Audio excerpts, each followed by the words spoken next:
Hi friends, welcome to an amazing episode of Craftworks. So we started with a butterfly and we used red and white colors. And in the second item for making the frog, we used green and white colored clay. Then we can mark its eyes and it's very wonderful.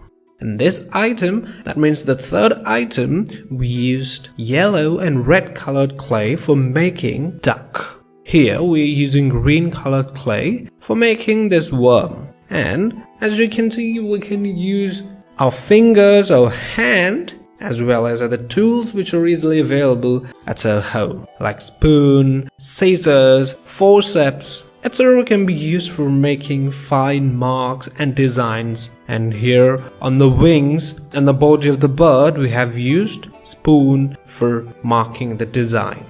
And now we are making a dog and we have made its legs. Then we can make the head, and using scissors we can mark some lines and make it look like the head. You can use some black beads or some seeds for the eye of the dog. Let us go to our next item. Here also we are using white clay. And using the white clay we make horse, a running horse. This is so fast and strong and very cute. So our horse is ready.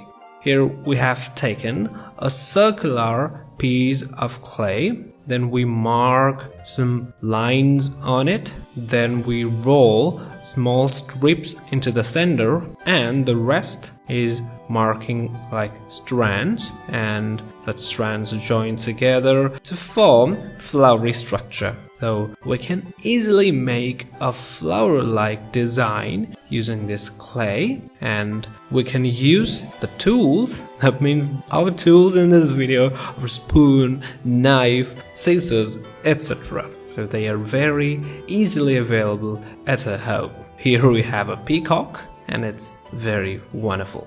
And now we're going to make a worm, and for that we can use spoon and other tools. Then we can mark its eyes and nose.